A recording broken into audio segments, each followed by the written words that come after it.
Muy buenos días. Estamos a martes y nuestra lectura bajo el tema La ira de Dios la encontramos en la guía devocional en unos cuantos pasajes bíblicos.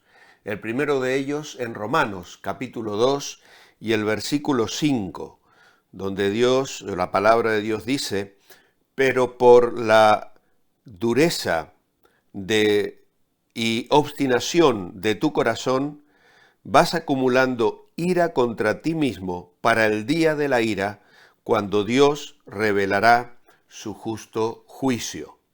Luego el capítulo 5 y el versículo 9 de Romanos. Con mucha más razón, ahora que ya hemos sido justificados en su sangre, por él seremos salvos de la ira. Romanos capítulo 12 y versículo 19.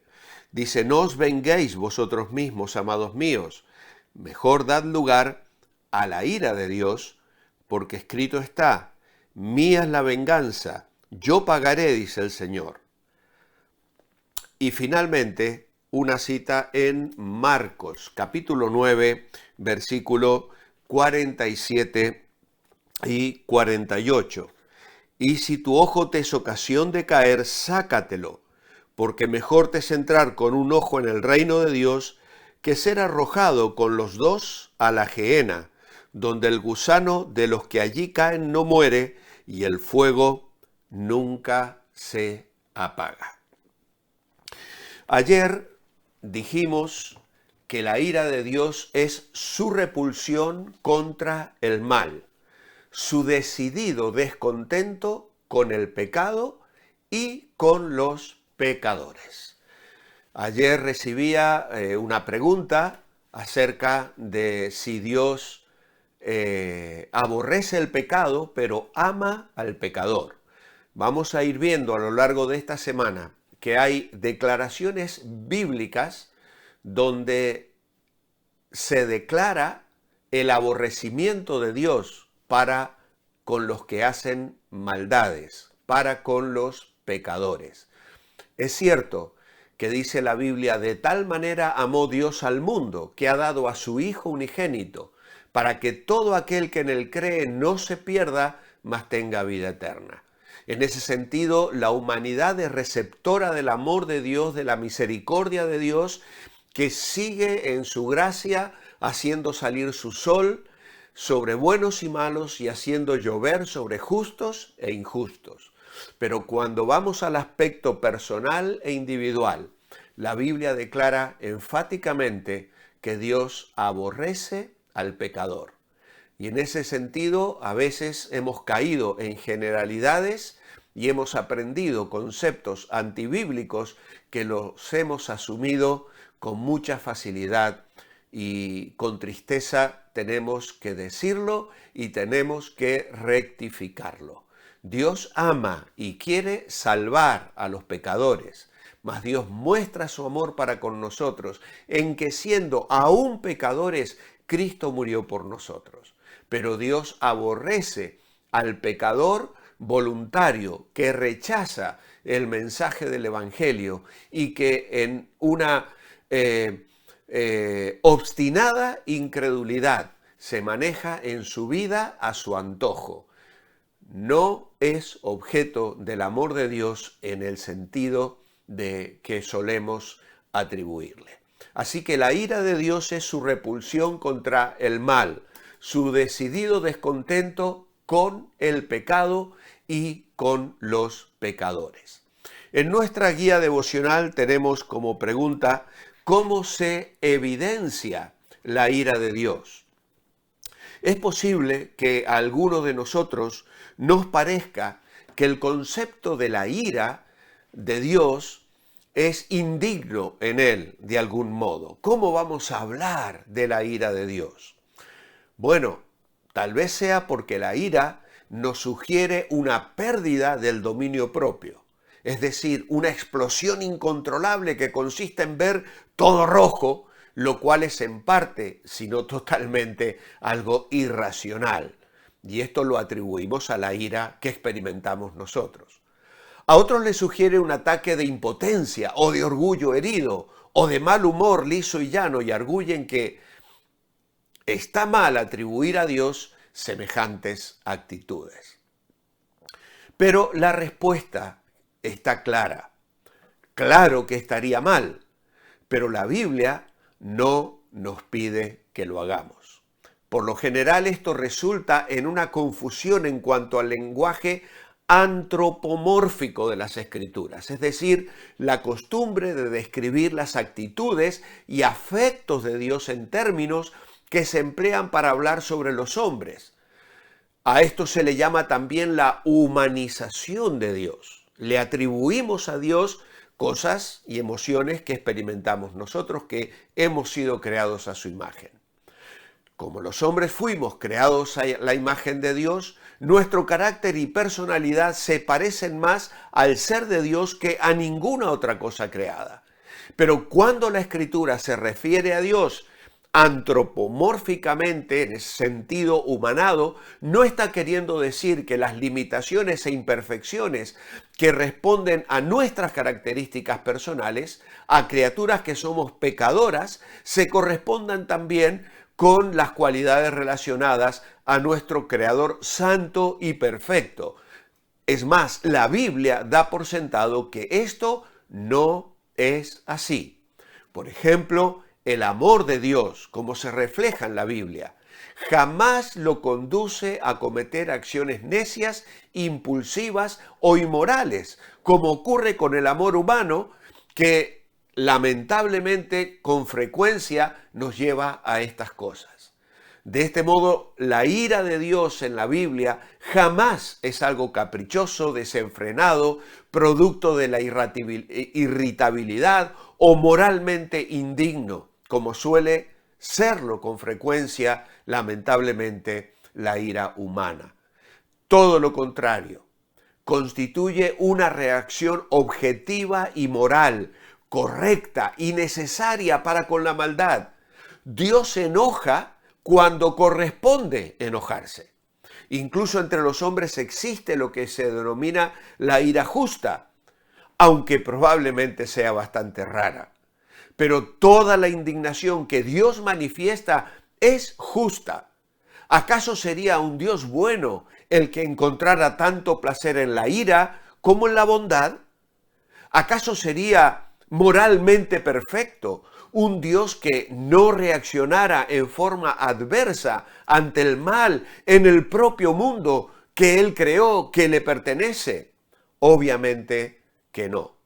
Pero es justamente esta reacción al ver adversa al mal, la cual constituye una parte necesaria de la perfección moral, la que contempla la Biblia cuando habla de la ira de Dios. A otros, el pensamiento de la ira de Dios les sugiere crueldad.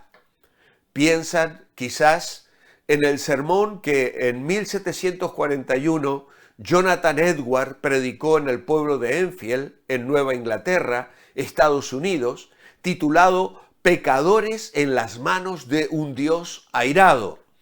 Como resultado de ese mensaje se produjo un avivamiento espiritual. En ese sermón, Edwards utilizaba imágenes vívidas, infernales, para que los oyentes sintieran el horror de la situación y respondieran al llamado que él hizo al arrepentimiento. Por lo tanto, todo aquel que esté sin Cristo, decía, debe despertarse y escapar de la ira que vendrá. A pesar de esas imágenes, Edwards no consideraba que el infierno consistiera literalmente en fuego y azufre, sino más bien en la infidelidad y separación de Dios, producto de una conciencia culpable y acusadora, y de la que el azufre y el fuego sencillamente son símbolos que nos ilustran esa triste realidad. Algunos critican a Edwards por presentar a Dios como dispuesto a infligir un castigo monstruoso y cruel, pero en realidad vamos a ver que hay consideraciones bíblicas que nos demuestran que en realidad esto no es así. La ira es un atributo eterno de Dios, como lo son el amor y la santidad. y en su reacción en el tiempo al fenómeno del pecado que un día no existirá más, entendemos que la ira desaparecerá también. Ahora, la ira no es natural para Dios, como sí lo es la misericordia. En Isaías 28, 21 dice, porque el Señor se levantará como en el monte Perasim, como en el valle de Gabaón se enojará, que eran lugares donde Dios intervino en juicio sobre los enemigos de Israel. Pero Dios se levantará para hacer su obra y recalca su extraña obra, su extraña operación. Dios es lento para la ira, tal como declara repetidamente el Antiguo Testamento, mientras que se deleita en mostrar misericordia. Salmo 103, 8. Obviamente los padres que tienen hijos entienden esto.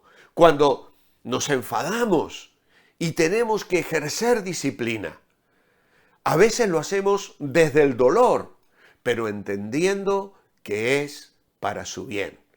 Y estamos dispuestos a atravesar esa experiencia de dolor y de disgusto personal, pero aplicamos la disciplina buscando que el niño aprenda una lección que formará su vida, que formará su carácter y que le preparará para ser una persona que viva en un entorno social donde no tenga que aprender las lecciones que luego la sociedad impone bajo reglas mucho más estrictas que las que un padre y una madre pueden aplicar.